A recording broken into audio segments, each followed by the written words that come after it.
Testament indeed to the success of Northern Ireland's peace process. This is our university road stop for Queen's University, Botanic Gardens, and the Ulster Museum. If you're leaving us here, please remember to take your headphones and all of your belongings with you.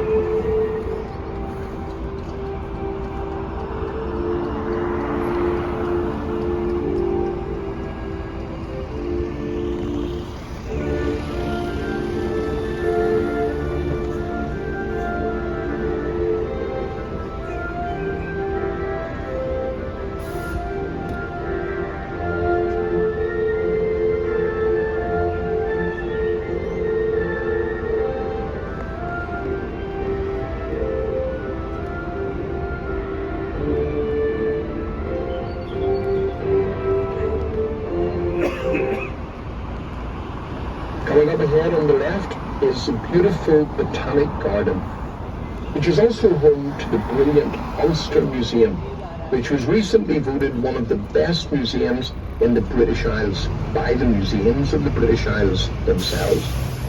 The museum entrance is also the entrance to Botanic Gardens, which is a beautiful part of Belfast. Looming above the entrance is the statue of Lord Kelvin, one of the greatest thinkers of all time. He was born in Belfast, educated in Glasgow, but is buried in Westminster Abbey.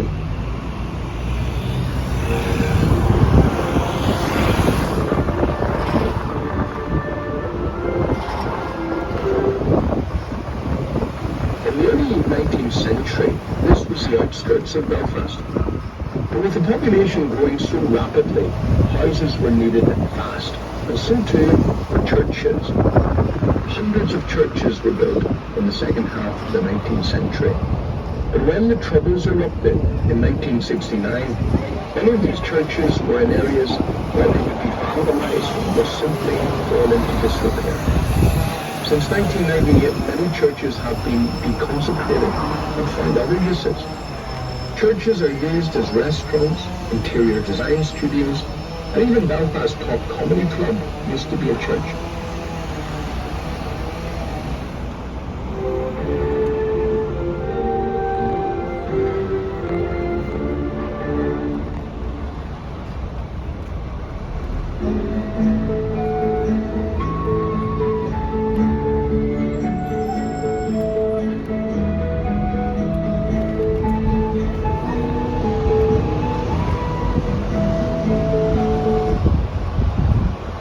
Belfast gained city status in 1888, and much of the city is named after the British monarchy.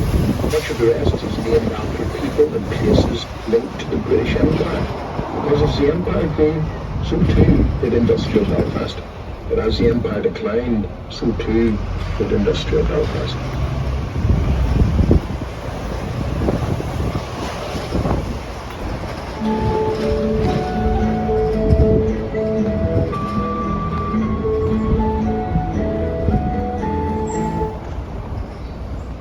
We're approaching Eglantine Avenue stop for the Malone Lodge Hotel. If you're leaving us here, please remember to take your headphones and all of your belongings with you.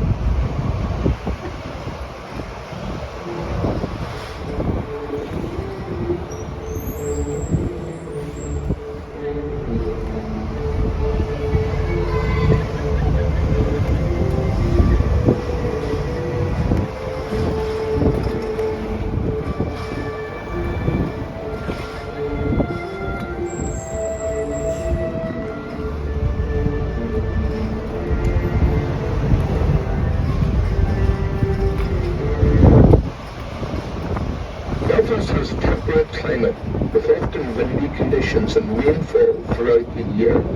The city frequently does, however, benefit from milder temperatures than other parts of the world at similar latitudes due to the effect of the Gulf Stream.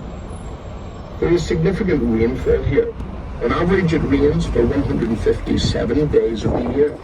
Average temperatures range from 1 degree Celsius on a winter's night to 19 degrees Celsius on a summer's day.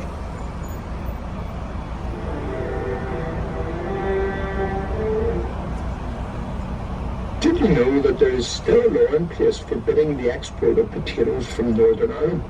According to the Marketing of Potatoes Act 1964, a constable may seize and may detain in custody any potatoes which are being or which are suspected by such an officer or constable of being sent out of Northern Ireland.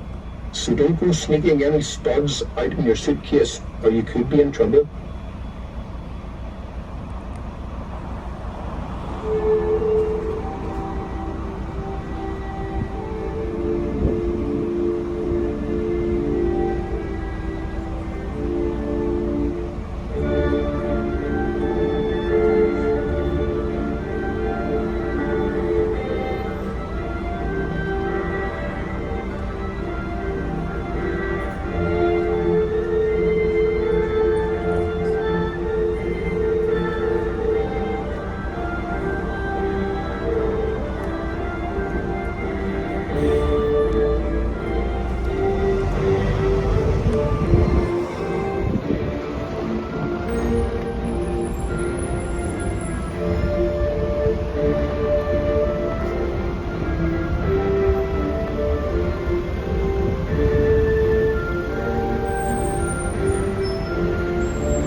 Footballer George Best was born on the 22nd of May 1946 and began his professional career in England playing for Manchester United at the age of 17. He quickly became a legendary player, scoring 179 goals in 470 games over 11 years. Best's charisma on and off the pitch led to him becoming the first celebrity footballer. He lived a flamboyant and extravagant lifestyle, which led to troubles in his private life, including, most notably, alcoholism. He was involved in several other controversies throughout his adult life, including trouble with the law, when he was sentenced to 3 months imprisonment for drunk driving and assaulting a police officer. Owing to his alcoholism, Best struggled with health problems later in life, and in 2002 received a controversial liver transplant on the NHS. This was successful, but Best continued to drink. And on the 25th of November 2005, George Best sadly passed away from multiple organ failure. When speaking of his life, George once said, "I spent a lot of money on booze, girls, and fast cars. The rest, I just squandered." But despite his controversial lifestyle, he will be remembered as one of the greatest footballers in history and a son of Belfast. One of the biggest tragedies of his life is that despite playing for the Northern Irish national team on 37 occasions, Best never got to play for his country in the World Cup finals.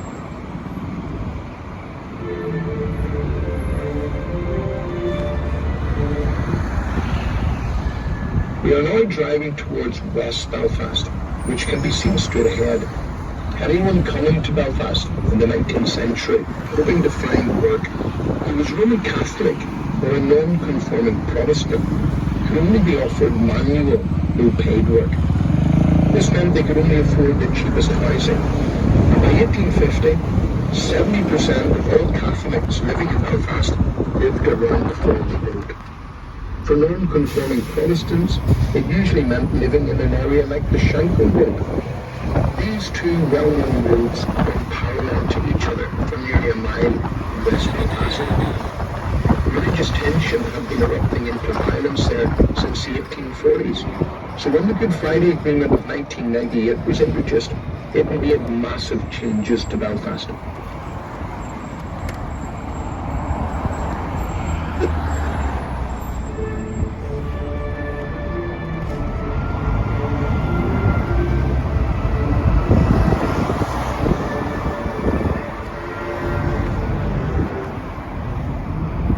The large piece of art comprising of one sphere inside another is called Rise. It was made by Wolfgang Buttress and it cost over £600,000. It symbolises a new beginning for Northern Ireland.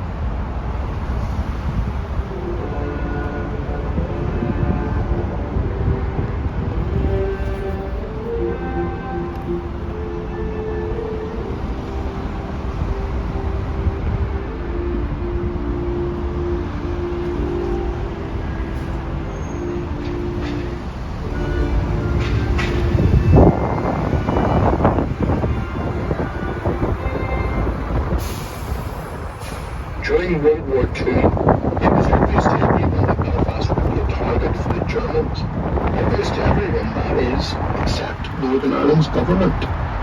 They left the industries in Belfast virtually defenceless. And when the Luftwaffe arrived in the skies of Belfast in April 1941, they came virtually unopposed. Targeting the shipbuilding and the aircraft industries initially. And Belfast would end up suffering terribly, with more fatalities in one night of intense bombing than any other city in the British Isles except for London. The decline of Belfast's industrial sector continued after the war, and by 1969 it was but a shadow of its former self. To make matters worse, Belfast was about to enter a period of time, what some refer to as the Troubles.